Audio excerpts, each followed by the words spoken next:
What's going on, everybody? You're watching Giants Now by Chat Sports. I am your host, Marshall Green. We are about a week and a half away from the 2024 NFL Draft being kicked off and finding out who Joe Schoen is going to add to this football team. We'll be going through a 7-round mock draft here on the channel. This is my second to last mock draft I will do before Thursday's day one. I'll do another one on Wednesday before the draft, but I'm excited to dive into this one, and I am ready for the NFL Draft. If you are ready for the NFL Draft, hit that thumbs up icon for me because I am ready.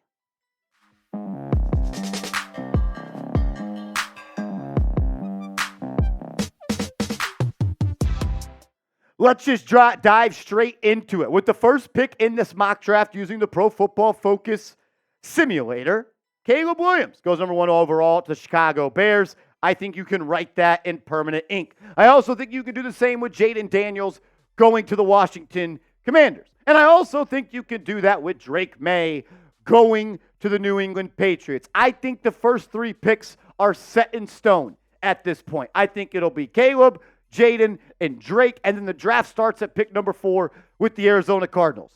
And I also believe you can write this one in pencil, may need to erase it, but I think it is more likely than not that if the first 3 picks are Williams, Daniels, and May, the Minnesota Vikings are going to trade up with the Arizona Cardinals to select J.J. McCarthy, giving up their number 11 pick, their number 23 pick, and a future first-round pick. Too much of a price for me to match to select J.J. McCarthy. And then the Los Angeles Chargers are on the clock. And I know a lot of people are going to be like, well, they're taking Marvin Harrison Jr. Harbaugh played against him for 2 years in college. Maybe, but everywhere that Harbaugh has gone as a football coach, he has placed a high priority on the offensive line, whether it be Stanford, whether it be the Niners, whether it be Michigan, and now the Los Angeles Chargers. This situation where it goes QB, QB, QB, QB, and Joe Alt number 5 feels very, very likely. May the Giants need to trade up to number 5 to secure Maserati Marv? Maybe. But you know what? Joe Alt went number 5 in my mock draft, and with me sitting in the seat of general manager Joe Schoen, with the number 6 pick in this New York Giants mock draft, Marshall Green is selecting do-it-all wide receiver, best wide receiver prospect since Larry Fitzgerald, Marvin Harrison Jr., wide receiver, Ohio State. This is my number 2 dream scenario for the New York Giants. My number 1 dream scenario is trading up and finding a way to select Drake May. After that, there's no player I want more in this draft on this football team for the next 10 years than Maserati Marv. And I don't understand if, I don't think anyone will disagree with that. Special, special player. He is like if you created a wide receiver in a lab. 6'4", perfect size, underrated long speed, in my opinion. He has more explosive plays than Malik Neighbors over the last 2 years, and people talk about him as the most explosive player to enter the first round since Jamar Chase. Well, in 2022, Marvin Harrison Jr. had 16.4 yards per catch, and then in 2023 at 18.1 yards per catch. 28 touchdowns over the last 2 seasons. He is a special, special receiver. And I'm going to go as far as to say this. He is a top 15 wide receiver walking this earth right now. I truly believe that. And that counts for anybody that is alive with a pulse. He is a top 15 wide receiver on this earth, and he's number 2 on my big board and the number 2 player in this draft class. I have Caleb Williams number 1. I have Marvin Harrison 2. I have Joe Alt 3. If I had to bet my life savings on any 3 players being great, it is those 3 guys. So the Giants, maybe their number 1 need outside of quarterback is wide receiver, and you get the best wide receiver in this draft class. And I think that immediately changes life for this offense and the future of this wide receiver core. You pair together Marvin Harrison Jr. with a guy like Wan'Dale Robinson and Jalen Hyatt, Darius Slayton, you might actually be cooking with a little bit of grease right now. Let's jump to pick number 47 in round 2. In this one, I was shocked he was still on the board. Will he be on the board in real life? I don't know. But he was when I ran this PFF mock, and I am selecting cornerback Kool-Aid McKinstry with the 47th pick in the 2024 NFL Draft. First off, First team all name, no doubt about it. His grandmother said that he had a Kool-Aid-like smile, and that's why they call him Kool-Aid. This was a guy that was once projected to go top 10, then top 15, then top 20. And now he seems to be falling. And the Giants have held a top 30 visit with Kool-Aid McKinstry. The Giants are also, under Joe Schoen, known to be selecting players that in the mid-rounds that they have had in on top 30 visits. The reason that McKinstry is falling is he had a little bit of a foot issue pop up at the NFL Combine. Not ideal by any sort, so he didn't test. But he did run at his pro day down in Alabama, and he ran a 4.47 with a potential Jones fracture in his foot. 5'11", 199 pounds. He is a special cover guy. Not an elite athlete by any means. Only rated as in the 75th percentile for corners, but I'll take it. 5'11", nearly 200 pounds, runs a 4.4, comes from Alabama. He is a really good player. I'm a fan of what he can do. The foot issue scares me a little bit, but I'm willing to potentially get a top 5 corner in this draft in the second round. I like everything about his game. He's physical. He's athletic. I think he plays with great instincts. He can be sticky in coverage at times. Needs to continue to get better. But man, oh man, if you could walk away with Maserati Marv and Kool-Aid McKinstry in round 1 and 2, you may just be the winners after that. So you look at this corner room, and I think we all know at this point the Giants need to go out and make it a priority to draft a corner early in the draft. We all love Deonte Banks, had his ups and downs as a rookie. I'm still all in on him as a prospect, and I believe he's going to be a good player for a long time. But after that, I have nothing but question marks when it comes to this cornerback depth chart. I like Nick McLeod, but I don't want him as my starting boundary corner. I like Cordell Flott, but the only thing he's really proved consistently in 2 years in the NFL after being a third-round pick at LSU is he's not ready to be a full-time slot. Maybe that changes. Trey Hawkins showed me he wasn't ready for the bright lights. Aaron Robinson hasn't played in 2 years.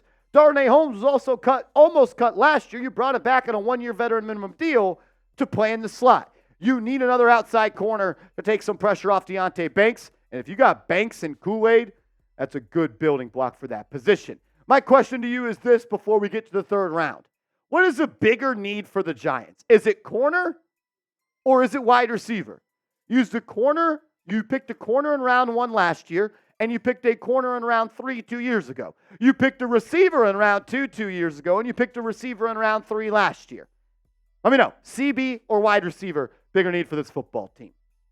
Still a big need for this team is in the trenches. And I am going there, and I am going to continue to put talented players in this room for the Giants. With the 70th pick, I am selecting interior offensive lineman Christian Haynes out of UConn. A lot of people talk about him as potentially the best interior offensive lineman in this draft. I'm not sure if he'll be there at number 70. He was in my my PFF mock simulation. And if he is, I am running up to the podium. I am handing in the draft card, and I'm going to pop champagne in the Giants' war room. Played in 12 games last year and allowed just 1 sack. He was one of the better testing interior offensive linemen at the NFL draft. He is a great athlete, and I think that is going to help in this type of offense. Graded out as an 80.2 overall last year. Allowed just 1 QB hit, 1 sack allowed, 10 hurries, 4 penalties. I like him as a player, and I think it would make a lot of sense for the Giants to make it a priority to continue to add talented football players to this Giants offensive line depth chart. I know you went out and signed John Runyon, 3 years, $30 million. You signed Jermaine Illuminor to a 2-year deal. You still have Evan Neal. You signed Aaron Stinney. You signed Austin Schlottman. You made some moves, but we still don't have a right tackle. And if Evan Neal struggles, you bounce Illuminor out to right tackle, and then Christian Haynes can slot in at right guard. And then you have an offensive line that I think would be in the top half of the NFL. We are all hoping that Evan Neal can do anything better than what he's done so far. They need him to be productive, but I'm not putting any stock into that. I told you guys 4 months ago, I will not only make one investment at right tackle. They signed Illuminor, potentially could play there. I'm going to draft Christian Haynes. That way, if Neal struggles, he's benched after 2 games, Illuminor bounces out, and you have your starting right guard of the future in Christian Haynes. We'll get to more draft picks coming up around the corner, but first, I got to give a huge shout out to today's sponsor, Prize Picks. Go to prizepicks.com/CLNS and use that promo code CLNS. And Prize Picks, the #1 daily fantasy sports app, will match your first deposit up to $100. It's daily fantasy sports made easy. All you do is create a lineup of 2 to 6 players and simply choose more or less on their projected stats. They've already got some season-long totals in there for the Giants. Check those out. But you should get started playing now with the NBA playoffs around the corner. There's going to be games every single night for a couple of months, and I want you guys to enjoy it while turning your ball knowledge into some dollars. PrizePicks.com/CLNS, promo code CLNS. Support the show, support the sponsor. We love Prize Picks. We want to keep them around, and the only way we could do that is if you guys show love to Prize Picks. So pick more, pick less, play Prize Picks. With the 107th pick in this mock draft, the Giants are selecting Tyrone Tracy, running back out of Purdue. This isn't a player that we've talked a lot about on this channel, but I believe the Giants need to add more offensive weapons to this football team. And when you talk about offensive weapons, Tyrone Tracy fits that bill. He is a do-it-all running back. He's actually a running back that switched from being a wide receiver early on in his collegiate career to be a running back. So is he a little bit raw in that regard? Absolutely. But at 6'1", 210 pounds, and running a 4.4 40, which tested in the 87th percentile and the 97th percentile of all running backs, he is a special athlete. A 40-inch vertical, 97th percentile. His shuttle, 96th percentile. 3-cone drill, 96th percentile. Special athlete. Still learning how to play the running back position. As you see, he started his career at Iowa being a receiver.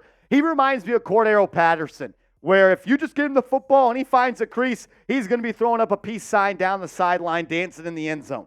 And with the new rules changing when it comes to special teams, he could be a long-term returner for you. I know you have Olszewski and you have McKenzie right now, but it never hurts having a couple of these guys in the cupboard to unleash them.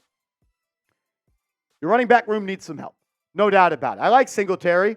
I don't know if I want him being a bell cow for this team all the time. Brightwell, question mark. Eric Gray, 5th-round pick last year. I don't know if he's got it, so still a question mark. I like Daijahn Corbin, but he's a UDFA, and I don't know the importance he will be placed. I know Dante Miller had some success before transferring to South Carolina. Still very much a question mark at this point. He was signed pretty much to a UDFA contract. So going out and getting a guy like Tracy, that is an athletic freak, that has receiving skills alongside home run hitting ability, I think it makes a lot of sense. We're going to stay on the offensive side of the ball, though, with pick 166 and add another playmaker. Kind of a theme here, right? I want to add more playmakers on offense because the Giants, they don't have a lot of those. They were one of the worst offenses in National Football League history last year. I'm going with Theo Johnson, the tight end out of Penn State, and he has been a winner, I would say, so far of the pre-draft process when it comes to his athletic ability. At 6'6", 264 pounds, only 34 catches for 341 yards last year, did have 7 TDs. He has dominated when it comes to pre-draft testing. Graded out in the 99th percentile. Crazy. At 6'6" plus, almost 260 pounds, he ran a 4.5 40. He had a vertical jump of 39.5. He had a short shuttle in the 92nd percentile. I also love the 10-yard split and the 20-yard split. Dynamic athlete. Still needs to learn how to play the tight end position a little bit, but when you're in this stage of the draft, pick 166, I like to bet on traits. I like to pick on upside and swing for the fences. And Theo Johnson could be a guy that could potentially be a down in, down out tight end one day in his NFL future thanks to his athletic ability. This is your tight end depth chart. Doesn't have much juice to it. So I don't even think Darren Waller is going to be playing football next year. So I got some question marks about that. I like Daniel Bellinger. I don't know if he's ready to be a tight end one. I don't know if he has that in him. Maybe Theo Johnson's not there at 166. But you know what? He wasn't my mock draft, so I'm going to pick him. With the last pick in today's draft, I am selecting safety at Ole Miss, Daijahn Anthony, a player that we have not talked about at all on this channel. But I like the upside. I like the athletic traits, and he's one of those guys, he plays like his hair is on fire. Is he the most technically sound? No. Is he great at any one thing? No. But the value for me matched up with need here. The Giants need to go out and add another safety. And I thought that Anthony is a 5th-round player, and I got him in the 6th round. So that is what I am going with right here. Didn't test all that well at the combine. 78th percentile or 70th percentile comes to the 40, only 4.55. But he's 6 foot, almost 200 pounds, 37-inch vertical. He's got some athletic ability, and I think the 3-cone shows that, grading out above the 81st percentile. And he's got a good quick twitch of a 1.6 10-yard split, 82nd percentile there. Started his career with Liberty, but he made the transfer to go play for Ole Miss this last year. He forced 10 incompletions last year. 61 tackles, 2.5 tackles for loss, 8 PBUs, 3 interceptions. A downhill safety. Needs to become a little bit more technically sound when it comes to covering. But I like the idea of adding a safety like him to a room that, quite frankly, needs some help. I like Pennock. I like Belton. After that, I'm not so sure. And we know that Shane Bowen likes to play with a lot of different safeties and DBs on the field. Ran dime coverage, 6 DBs on the field, more than 24% of the time, 2nd most in the NFL. So you need versatile defensive players, and that's exactly what Daijahn Anthony is. So here's my mock draft. Round 1, you get Marvin Harrison Jr. Kool-Aid McKinstry falls, maybe because of a little bit of an injury history, but I like the upside and I like the bet on talent. Christian Haynes in round 3. Pick 107, you find the running back out of Purdue, special player, former receiver, switching to RB, Tyrone Tracy, Theo Johnson, the athletic stud, and then Daijahn Anthony to close it out at pick number 183. I want you to grade this mock draft for me. A, B, C, D, or F. Sound off in the comments. I was been, Marshall, no way some of these guys are going to be available. Well, blame the PFF simulator. Don't blame me. I would give this one a B+. I think that you matched up talent at need pretty well here. Maserati Marv almost makes this an A by himself. I like McKinstry. A little bit worried about the injury history. The only thing I didn't love, I don't know. I'll give it a B+. I didn't get to address the D tackle position. And that's it. That's one that I want to address. I would have liked to gotten a hog molly, as Dave Gettleman once say in round 2, but I didn't love any of the ones there, and McKinstry was too good to pass up. Haynes was higher on my board than any DT. I didn't get to go and get a big DT. So for that, I will give it a B+. If you want to yell at me about my mock draft, feel free to do so at Twitter as well as on Instagram. Hit me up over there, and let's go Big Blue.